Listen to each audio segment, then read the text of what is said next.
우리 믿는 사람들은 목자라는 말을 들으면 상당히 익숙한 말이고 그러다 보니까 굉장히 좋게 들립니다. 또 성경에 보니까 그 유명한 사람들 중에서 목자 출신들이 많이 있습니다. 아브라함도 목자였습니다. 이삭, 야곱도 목자였습니다. 한참 뒤로 가서 다윗 왕도 어렸을 때는 목자, 셰퍼드였습니다. 신약에 넘어가서 예수님께서도 나는 선한 목자라 말씀했습니다. 그러다 보니까 우리가 찬송을 부를 때도 목자라는 얘기를 많이 하고 선한 목자 너는 주는 나를 기르시는 목자시여 뭐 등등 하다 보니까 목자 하면은 굉장히 좋은 그런 그 감정이 있는 것이 사실입니다. 그런데 예수님 당시에 목자는 어떤 대접을 받았고 어떤 위치에 있었는지 한번 좀 살펴봅시다. 목자가 하는 말은 우리가 뭐 암흑동들의 뭐 이런 노래 들으면 낭만적이고 뭐 그런데 목자들이 하는 일은 양떼들을 데리고 하루도 아니고 이틀도 아니고 어떤 때는 몇 달씩 집을 떠나가지고 이제 그 물을 찾아서 또는 풀을 찾아서 다니는 것이 목자입니다. 그뿐 아니라 들에서 생활하다 보니까 샤워를 자주 하겠어요? 별로 못합니다. 그러니까 몸에서는 뭐 냄새도 날 것이고 입은 옷은 또 상당히 누추할 것이고 그뿐 아니라 그들의 스케줄이 일정하지를 않아요.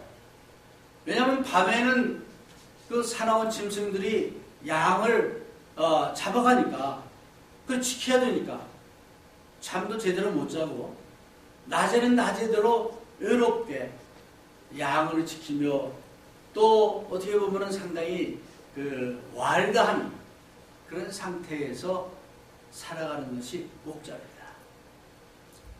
그래서 그런지 그 유대인들의 랍비무스에 보면은 이 목자들은요 더럽기 때문에 유대인들은 정결의식이 굉장히 중요한데 하루에 3번씩 뭐 씻고 뭐 등등 여러 가지가 많은데 목자는 그런 거 못 하잖아요.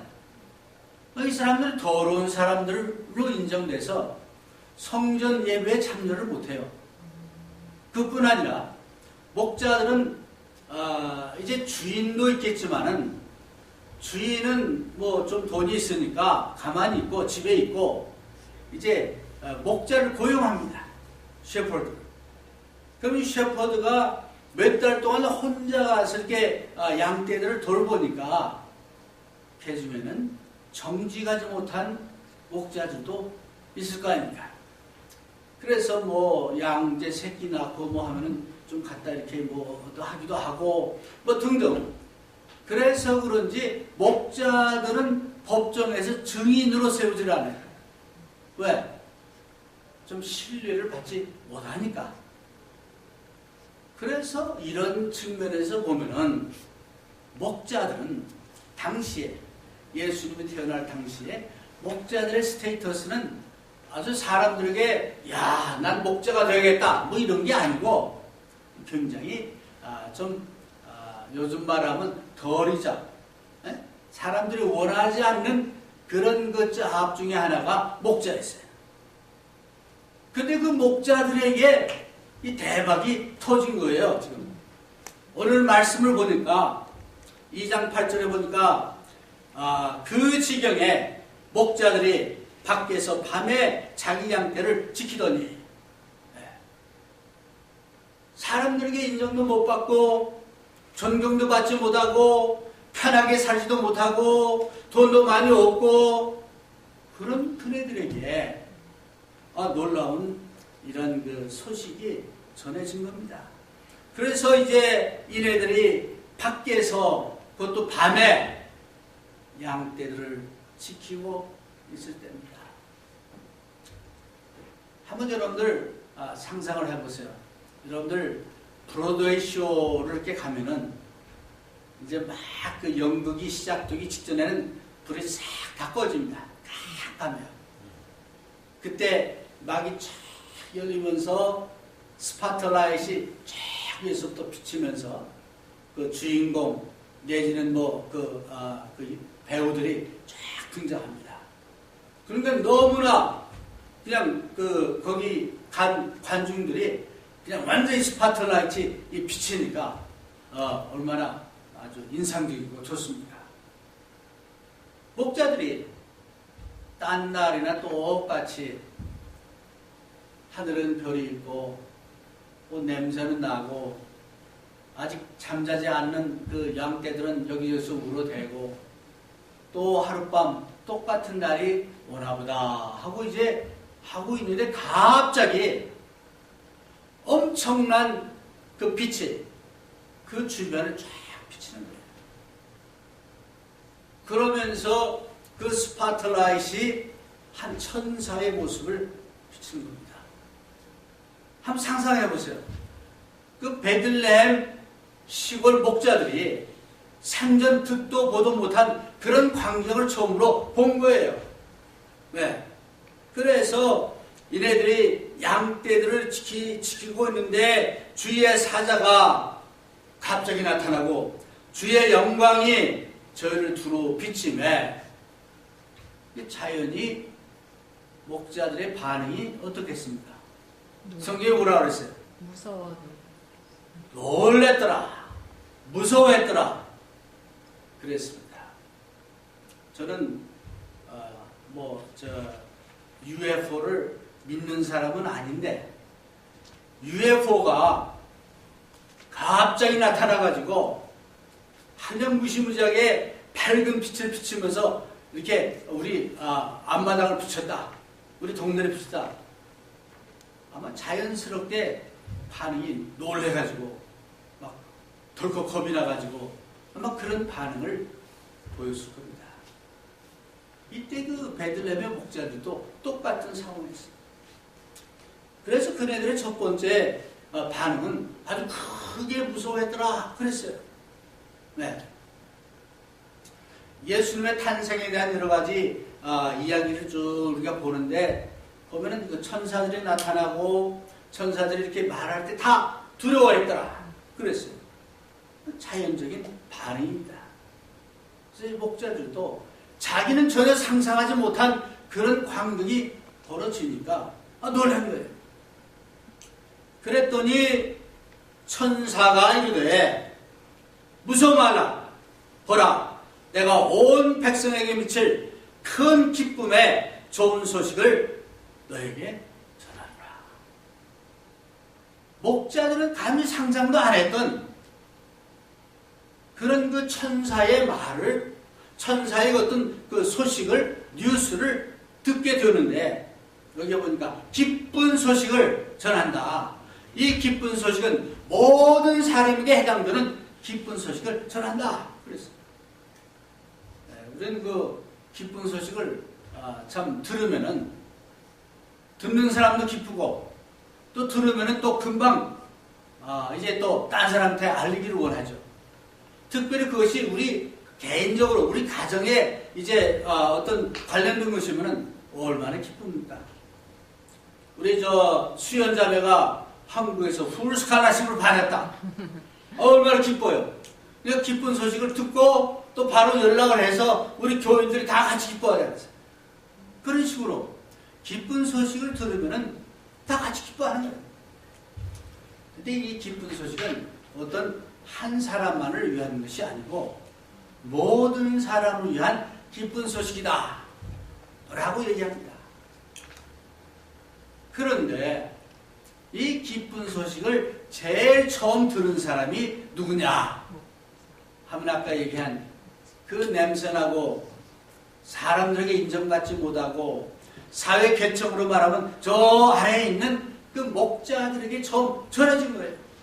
근데 그 기쁜 소식이 목자들에게만 해당되는 것이 아니고 모든 사람들을 위한 기쁜 소식이다 라고 천사가 얘기한 것입니다.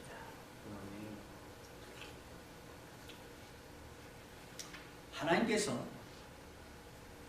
그 하시는 여러 가지 하나님의 하시는 일을 보면은 그 참 하나님의 어떤 지혜가 특별하다 하는 걸 제가 느낄 때가 많습니다. 만약에 예수님께서 좀 교육을 좀 어느 정도 받은 사람만 구원을 받을 수 있다. 그래가지고 예루살렘에 교육받은 사람들에게 이 기쁜 소식이 전해졌더라면 다른 사람은 어떻게? 만약에 정말 예수님의 이 기쁜 소식을 돈 있고 정말 사회적인 이 계층 위에 있는 사람들에게만 해당됐더라면 다른 사람들은 어떻게 되겠습니까? 그 당시 대다수의 사람들이 목자처럼 가난하고 또 인정받지 못하고 어렵고 힘든 가운데서 소망이 없이 살아가는 그런 대다수의 사람들이었습니다. 하나님께서 특별히 목자들을 선택하신 여러 가지 이유가 있겠습니다만 하나님의 기쁜 소식은 어떤 특정한 계층이 아니고 모든 사람에게 해당되는 기쁜 소식이기 때문에 목자들에게 제일 먼저 이 소식을 전한 게 아닌가 이런 생각을 해봅니다. 또 우리가 잘 아는 대로 베들레헴은 이제 다윗의 고향이죠. 다윗도 목자였잖아요. 또 나중에 다윗의 후손 중에 예수 그리스도가 이 땅에 오셨는데 그 예수님도 목자였잖아요. 그래서 아마 그런 측면에서 베들레헴의 목자들이 특별히 선택이 돼가지고 크리스마스에 그 기쁜 소식을 제일 먼저 듣게 되지 않았나 이런 생각을 해봅니다. 그래서 여기서 기쁜 소식을 너에게 전한다 라고 했는데 성경에 보니까 기쁜 소식이 다른 말로 하면 무슨 소식입니까? 복음입니다. 복음. 그래서 복음이라는 게 뭐냐? 이제 복음을 전하는 사람을 복음 전도자라고 얘기합니다. 그 복음이라는 게 한마디로 하면 그 다음 절에 나오는데 오늘날 다윗의 동네에 너희를 위하여 구주가 나셨으니 곧 그리스도 주시니라. 그러니까 기쁜 소식의 핵심은 뭐냐? 구주 그리스도 예수가 이 땅에 오셨다 하는 게 기쁜 소식이에요. 핵심이에요. 그러니까 바꾸고 말하면 기쁜 소식은 예수님이십니다. 그래서 예수님이 이 땅에 오신 것, 또 예수님이 오셔서 이제 우리를 구원하신 것, 이런 것들이 복음의 핵심입니다. 바로 이 소식을 목자들이 제일 먼저 들은 거예요. 네. 그래서 이제 사도 바울 같은 경우는 로마 교인들을 향해서 하는 말이 내가 이제 예수 그리스도의 종으로서 이제 이 복음을 전할 사명을 받았다 라고 하면서 복음의 내용을 쭉 얘기합니다. 즉 예수 그리스도를 통해서 그 예수님의 사랑과 헌신과 예수 그리스도의 피를 통해서 우리가 구원받게 되는 것을 쭉 설명하는 것이 로마서입니다. 그래서 기쁜 소식이 뭐냐? 우리는 크리스마스가 되면은 참 좋은 시절이다. 기쁜 소식이다. 왜? 소물도 주고받고 뭐 등등 여러 가지 산타클로스 하니까 기쁜 소식이죠. 그렇게 생각하는데 사실은 기쁜 소식의 가장 핵심은 예수 그리스도가 이 땅에 오신 것, 즉 우리를 구원하시기 위해서 오신 것, 그것이 기쁜 소식입니다. 여러분들을 기쁘게 하는 것은 무엇입니까? 다음 주에 우리가 선물 교환을 하기로 했는데 너도 나도 할 것 없이 선물을 풀어볼 때는 상당히 좀 호기심이 있잖아요. 기대가 혹시 뭐가 걸렸나. 근데 내가 기대했던 것보다 좀 못한 걸 하면은 상당히 실망이 크죠. 근데 기대한 것보다 훨씬 클 때는 얼마나 기쁩니까? 그래서 사람들은 그 어떤 내가 받는 어떤 그런 것을 통해서 이제 기쁨이 커지고 작아지고 하는데 사실은 첫 번째 크리스마스의 가장 큰 선물은 예수 그리스도입니다. 그 예수 그리스도가 이 땅에 오셨다는 것. 그 예수가 이 땅에 오셨기 때문에 오늘 우리 모든 세상의 사람들이 구원받을 수 있는 특권을 받게 됐고 예수님을 통해서 여러분과 제가 변화되는 그런 삶을 살게 된 것입니다. 이것이 기쁜 소식. 더더군다나 베들레헴의 목자들은 전혀 기대도 하지 않았는데 자기들은 감히 상상도 못했는데 이런 기쁜 소식을 제일 처음으로 전달받은 겁니다. 어떻습니까? 어떤 때 그 좋은 소식은 말이에요. 내가 먼저 알아야 되겠는데 다른 사람이 나한테 그거 알고 있어 하면은 기분이 조금 안 좋죠. 근데 반대로 나는 전혀 이제 상상을 안 했는데 기대를 안 했는데 그 기쁜 소식을 내가 먼저 접하면 얼마나 기뻐요. 아마 목자들도 그런 심정이었을 겁니다. 상상도 하지 않다가 이런 기쁜 소식을 그네들이 접했습니다.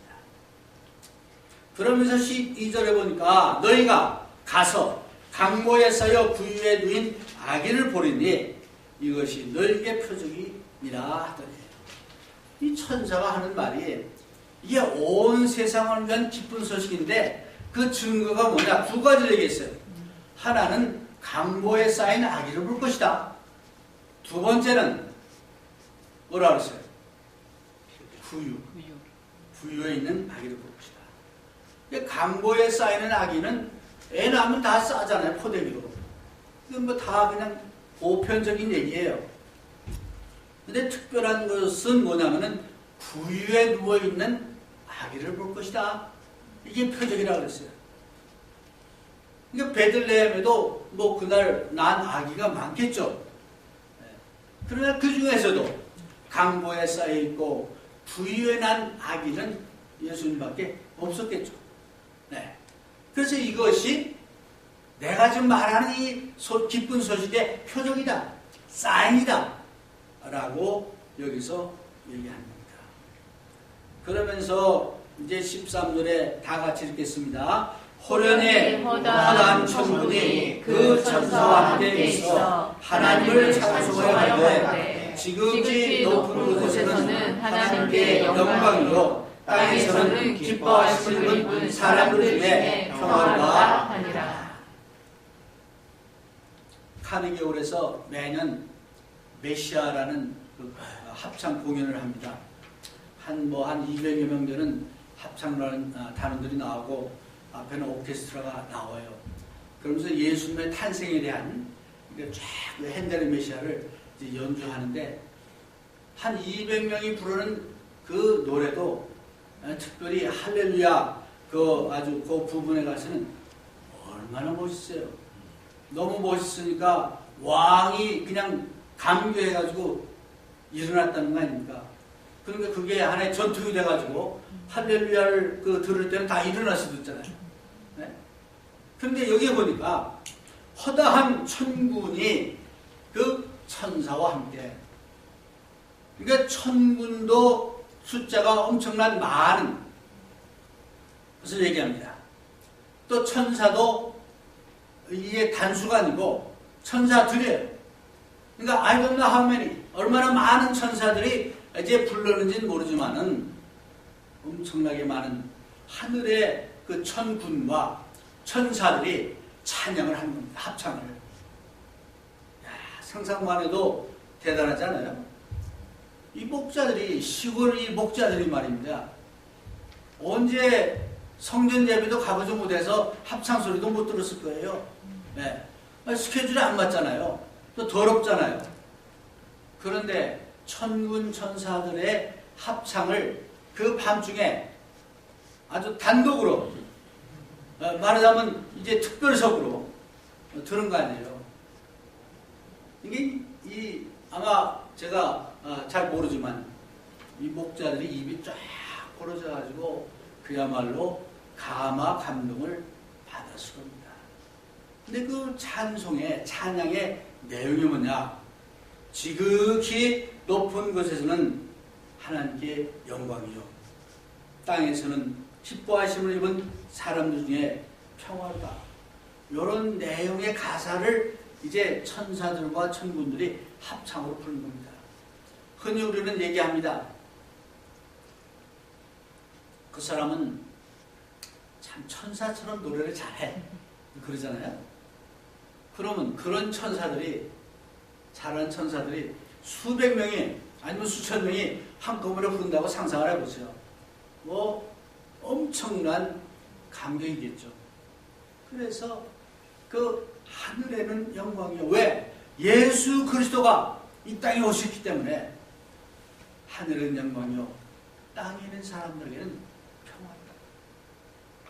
바로 그것이 예수님이 이 땅에 오신 목적 중에 하나입니다.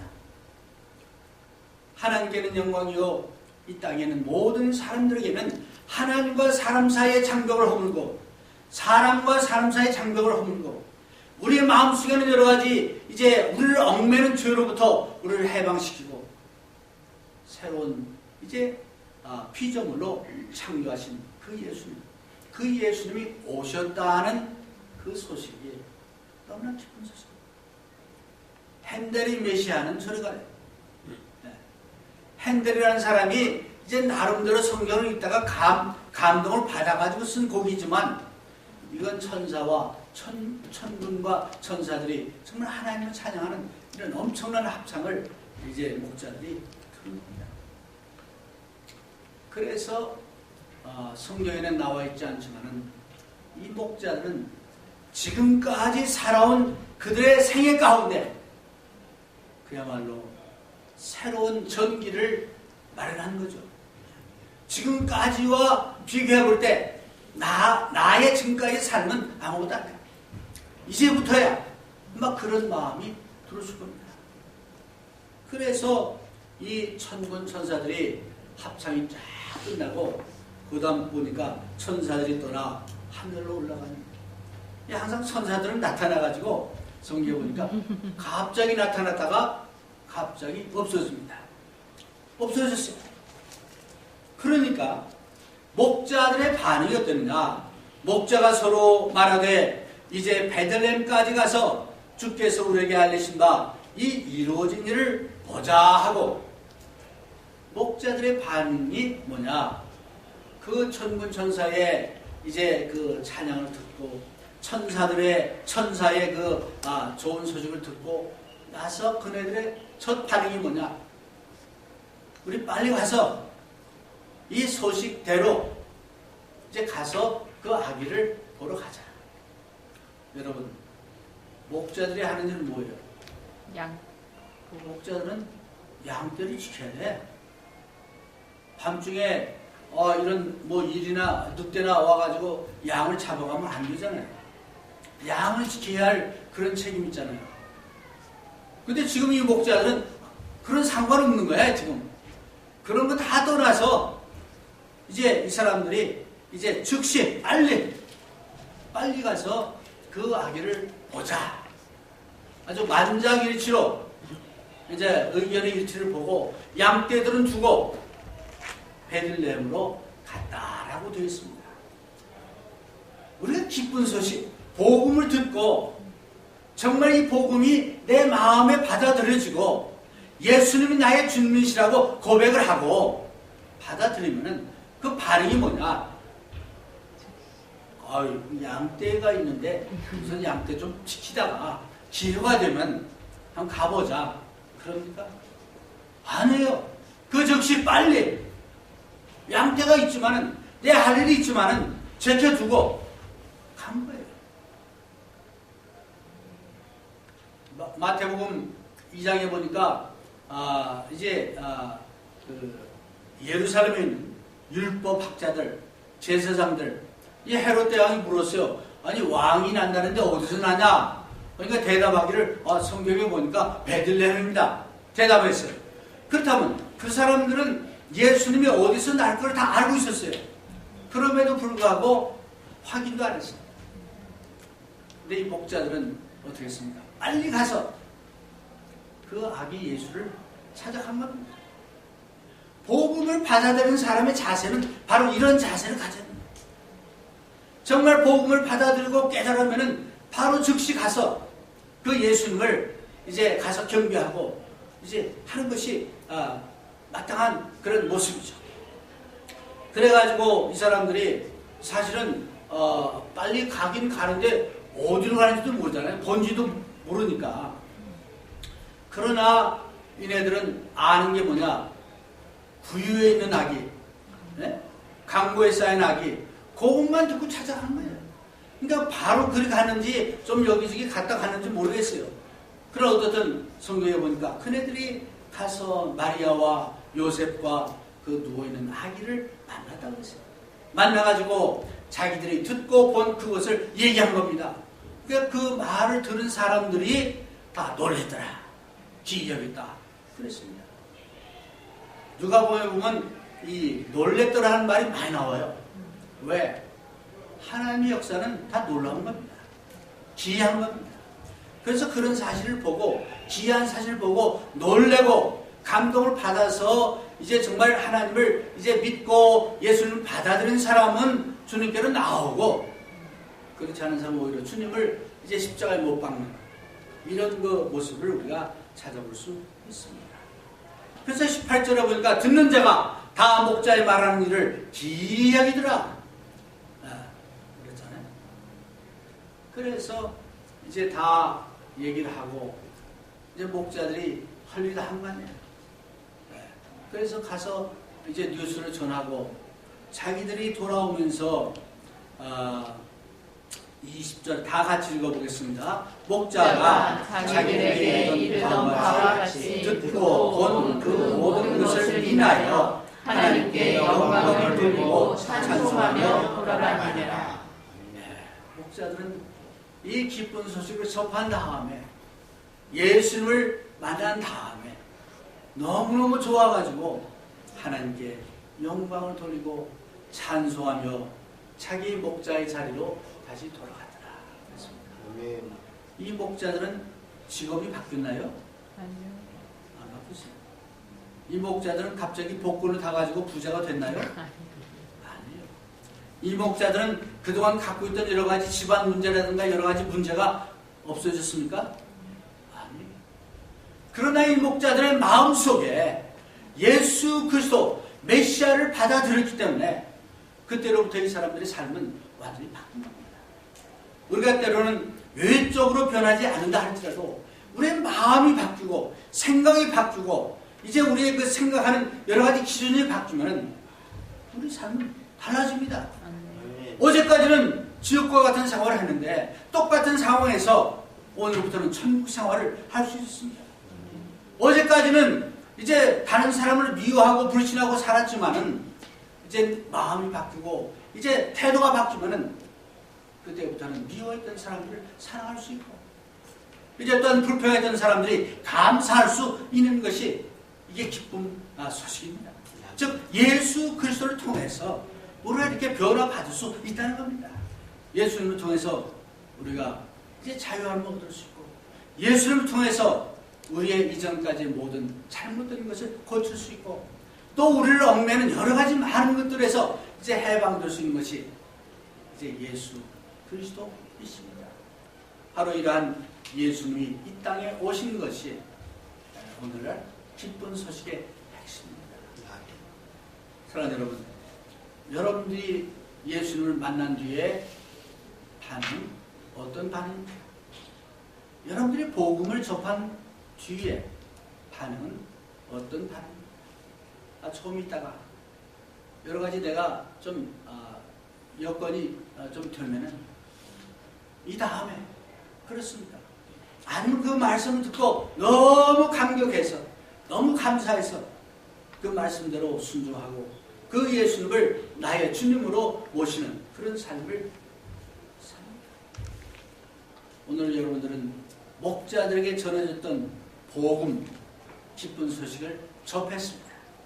제가 바라기는 오늘 이 기쁜 소식을 접한 여러분들이 이 목자들의 자세처럼 그런 마음으로 기쁜 소식을 받아들여서 나뿐 아니라 다른 사람에게도 이 기쁜 소식을 전하는 여러분과 제가 되어 이 땅에 하나님 나라를 확장시키는 일에 참여하는 여러분들이 되시기를 주의 이름으로 권면해 드립니다. 아멘.